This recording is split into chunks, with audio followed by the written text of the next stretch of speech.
City of the Third Division.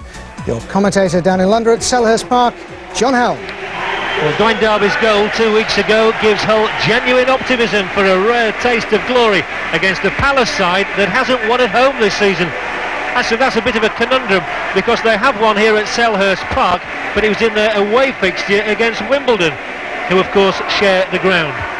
Well, Palace go into the second leg without some key players, Attilio Lombardo, Bruce Dyer and Andy Roberts among others. Perhaps the most famous name on show is in the opposition. Mark Hateley has taken on the awesome task of trying to lift Hull City from the depths of depression, and he leads from the front tonight, returning to the Hull attack. Hull's other experienced players are all missing. Glyn Hodges, Neil Mann, Kevin Gage and Darby, but Ian Wright does play. Sadly, not the one who made his name here before going on to become the superstar that he is. We've got one of the top Premier League referees in charge tonight, Paul Durkin from Portland in Dorset.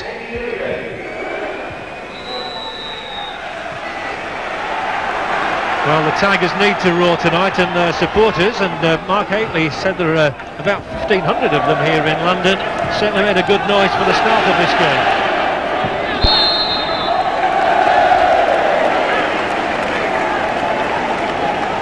The Hull fans have had some miserably lean times over recent years, and there's a real belief that with the arrival of David Lloyd at the club, some money will eventually be injected and the club can rise.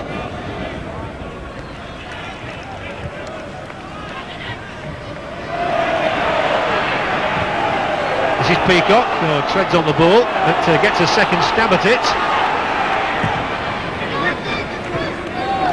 Headed forward by Carl Viet, former Sheffield United player, and then Riop for Hull.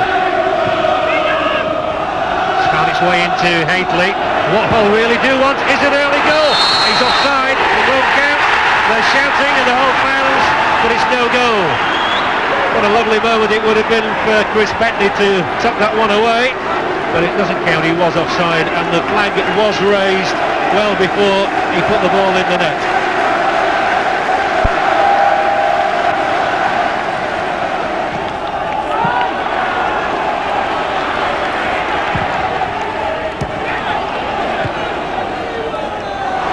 Shipley might just get the touch. It's a brilliant save from Wilson.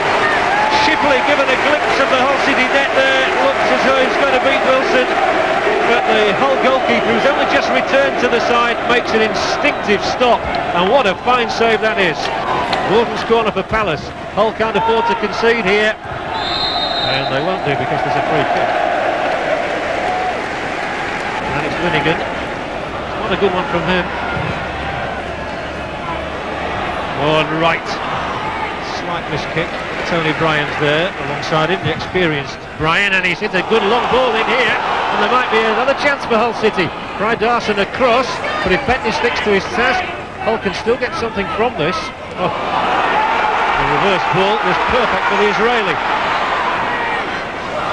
And he's played not a bad ball. This is Warhurst, another fine save from Wilson.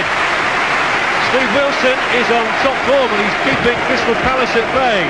Warhurst, who's got good feet and knows where the goal is too, is thwarted. That's Billy Kirkwood, Mark Hateley's assistant, who's come down from Scotland to Boothbury Park, a well-known name in that part of the world, north of the border.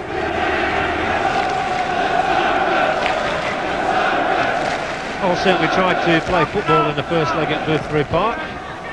Oh, hit and miss stuff. This is Peacock, the shot just wide. Not a bad try. One of the top goal scorers over the last couple of seasons. A man who came out of non-league football a couple of years ago and scored on his debut. And he rattles the ball just the wrong side of the upright. Steve Coppler's twice led Crystal Palace to promotion, notably, of course, against Sheffield United in the playoffs at Wembley in May. But he knows there's a bit of work to do here in this Premier League side. They need a couple of established players.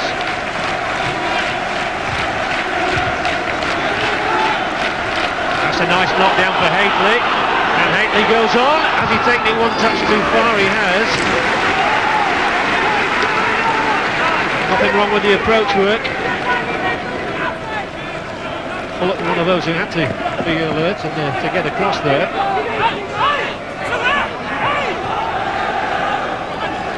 Riot making sure he can get a good hold on the ball. Now it's a real mishap in the Crystal Palace defence there, involving the goalkeeper Miller, who really flapped at that. Well, the former Watford goalkeeper has a good record, but he didn't perform convincingly there.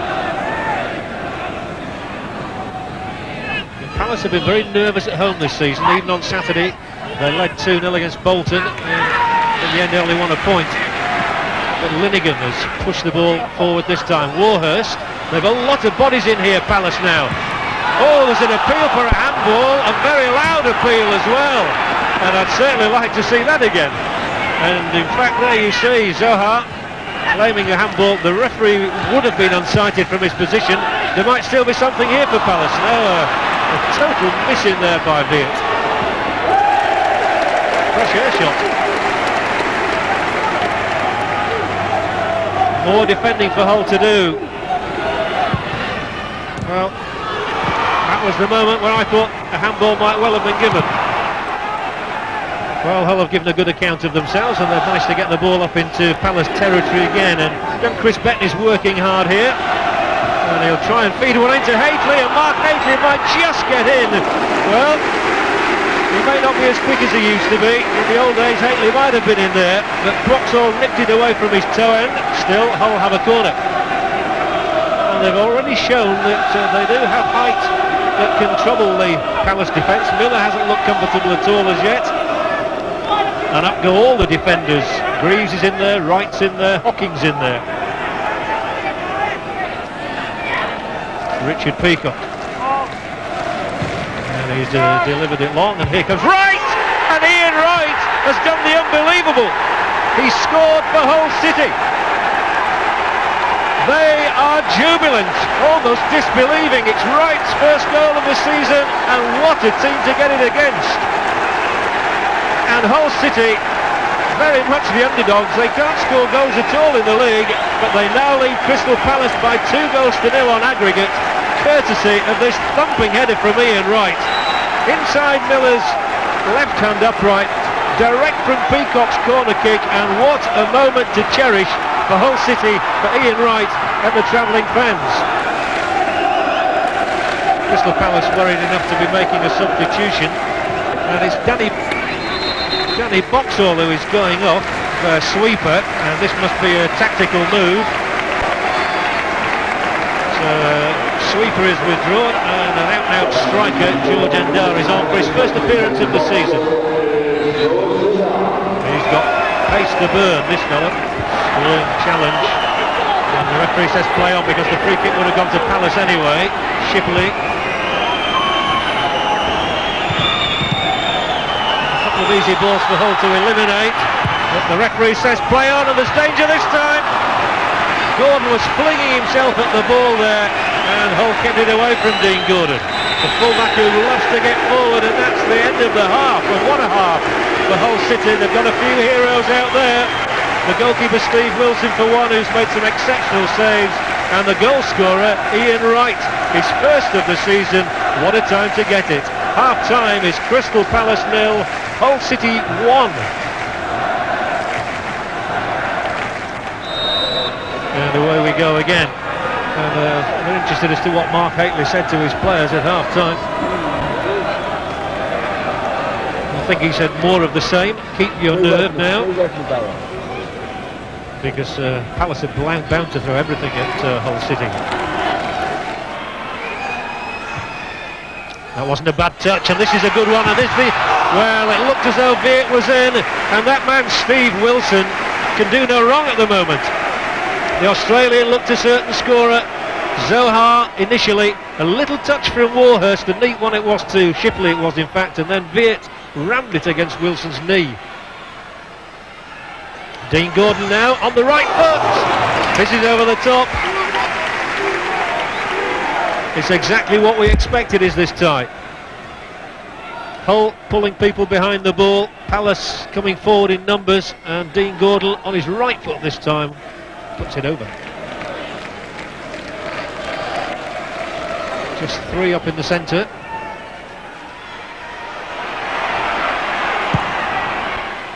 Warhurst. Oh, he's got it out to Edworthy here. And there's danger once again to Hull City. And there is the equaliser from Carl Viet. Well, it's the goal that Palace desperately needed to get back into the tie. And it's a bit of a sickener for Hull.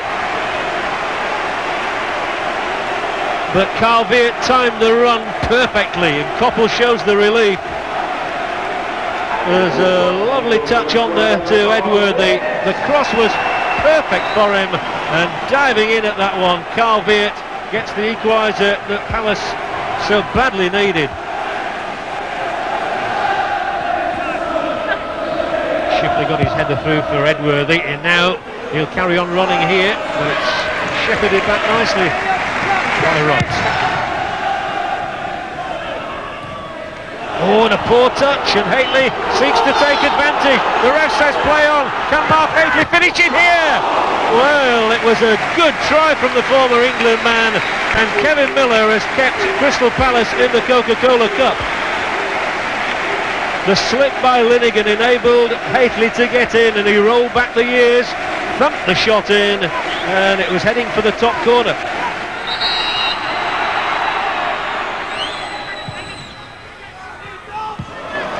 Well, they've had a wonderful night so far. It's still 1-1, and let me remind you, if it stays that way, Hull win and go to Newcastle. Edworthy's got forward now. The ball taken away from Friedman by Little Quigley.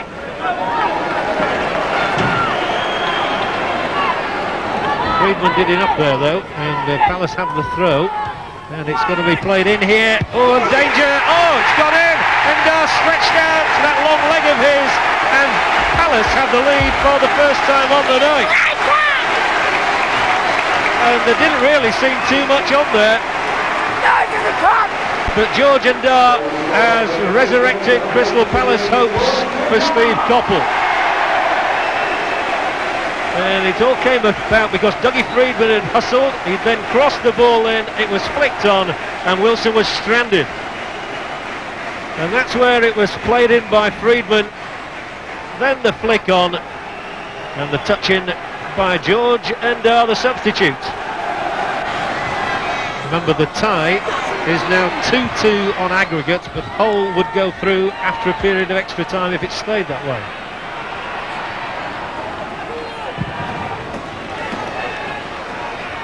Through to Friedman, this could be the turning point. It's Dougie Friedman. Oh, couldn't have been closer. Well, Steve Koppel sent on the Scot with a clear message, go and get me a goal. He's laid one on for Ndar, and he's nearly scored one himself. Friedman wending his way through. Still Friedman. Oh, that's a terrific try. Yet another super stop from Steve Wilson. He's not the biggest goalkeeper, but I tell you what, he's so brave, is this fellow. And he's agile. Dougie Friedman really hit this one, and that save had to be made. Haitley gets back there to help out his players. And it's Linnigan up there. Oh, unbelievable! It's spooned over by Paul Warhurst from no more than 3 yards. Well, goodness gracious me, how did he put this one over? Linnigan and Gordon had got up, and, well, it seems impossible to get the height on it that Warhurst did from there. Unbelievable. Well, the referee has given a signal to one of his assistants. And we are moving into a 30-minute period of extra time here. Although Palace scored twice, Paul Warhurst missed the easiest imaginable opportunity just before the end, and so we have 30 minutes of extra time. So 30 more minutes, the game is going to end well after 10 o'clock in the evening, but whichever side wins won't mind that. And here's a chase immediately for Haitley. It's Haitley against Linnigan, and Haitley, if he picks himself up, Fewings, oh, he's missed it. Oh, what a golden opportunity that Paul Fewings had there. There was no whistle. Linnigan was struggling, Edworthy was down on the ground when that touch came from Linnigan. It came perfectly for Fewings, really, but the goalkeeper probably just put him off. Gregory Ock, who's an inspirational captain for Hull City, and then Fewings, and then Haitley. There's a big gap on the right, and it'll come in here for Fewings. Well, there was a block which took the ball a foot wide, but both sides are tiring and chances are appearing at both ends. Haitley, if only he'd known Peacock was free on his right, that was a vital block from Linnigan. Fewings. Almost got around Edworthy. Just a check inside, and then it's just going to be too far for Gavin Gordon. Well, it really is Route 1 football at the moment. As soon as either goalkeeper gets it, they crack it upfield. And so it's Palace moving forward again with Dougie Friedman. Oh, and he's checked well. That's a brilliant piece of play from Friedman. Oh, he's done tremendously well here, and he's still going to win the corner. Exceptional play from the Scot. And this is the first alarming moment, really, for Hull City in extra time, because they're all going to be in for this one. Can Wilson and his colleagues stand firm? It'll be in for Linnigan, wide. Well, you always know that Linnigan or Hrydarson are going to be on the end of these, and Linnigan at 6'4" is the one. Can't direct it. Didn't miss by a lot, but from a whole point of view, it missed by enough.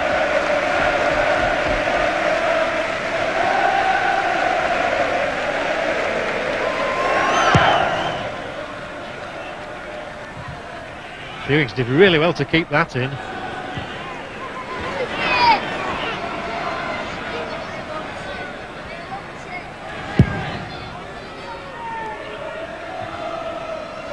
To come for Undar. Into Warhurst. Is he going to do it this time? He cannot believe it. He just cannot believe it. Every time Paul Warhurst gets anything on target, Steve Wilson somehow denies it. Undar again. Sliced out for the corner by Hocking.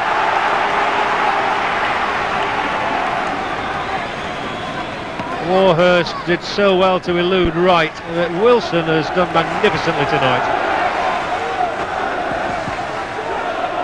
And it's the Hull fans who are singing for the moment, but here's a Palace chance, and Wilson! Oh, has it gone over the line or not? Well, the referee's assistant says it hasn't gone in, much to Wilson's relief. A heart-stopping moment for the goalkeeper. With Shipley there, he palmed it down, and he was right, you know, it didn't go over.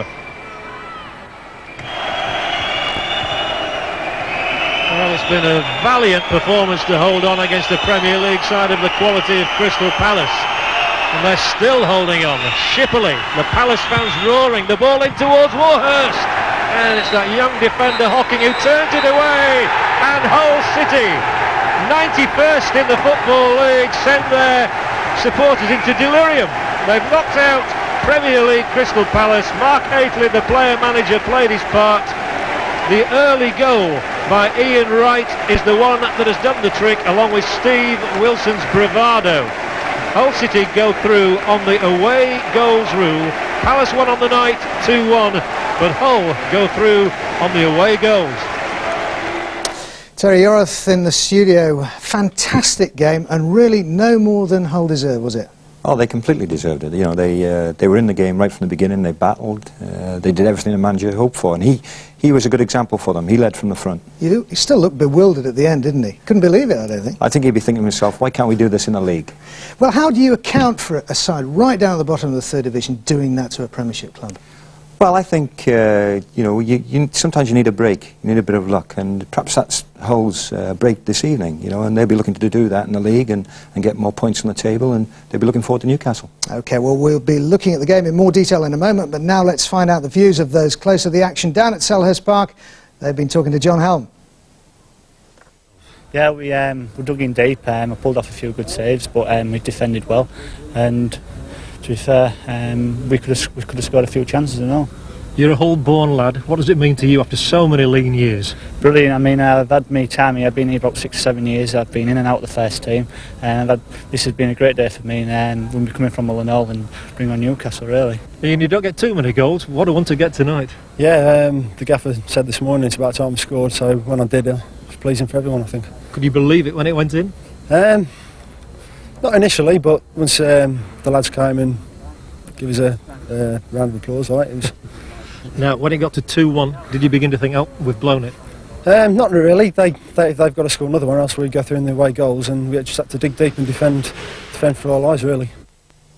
Well, so let's just recap. Hull have gone through on the away goals rule, and Ian Wright, well, he was obviously delighted, but there's got to be a question over the Crystal Palace defence on that goal, hasn't there?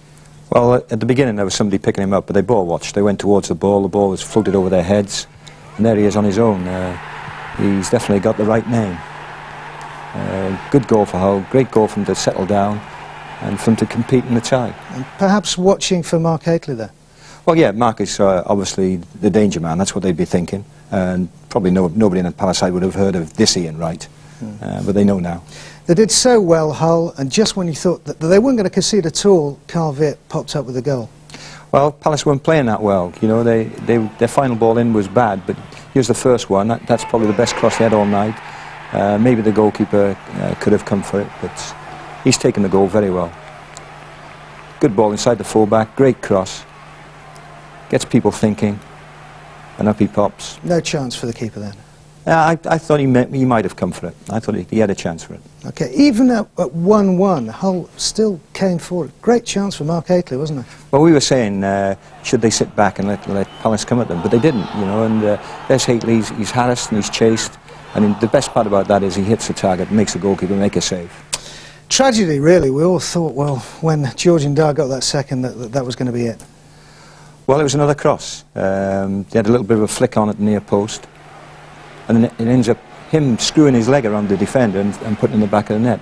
But he took it very well. Maybe the defender was found wanting. He should have attacked the ball. There you've got three defenders there, and he wins the ball, and he took it very, very well. Absolutely no doubt in your mind about the man of the match, Steve Wilson. Oh, it had to be him, didn't it? You know, he made enough saves to win him many games this season. We just picked out two, and that was very early in the game. Shipley there was through. He's hit a nice height for the goalkeeper. Here's the second one. Freeman hit it well, played a good one too, but he's there again, you know, and he's made maybe 10, 11 saves like that this evening. As you said, we could have picked any number of those. Well, do you really think they can go to Newcastle, because that's where they've got to go now, and can they give them a game? Well, I think they'll go to Newcastle and try and enjoy it. That's the best way to look at it. Obviously, Mark Hateley will have them primed up on Newcastle, what he expects from them, but league points at this stage are far more important to Hull. Okay, well, I'm sure they will go there and enjoy it.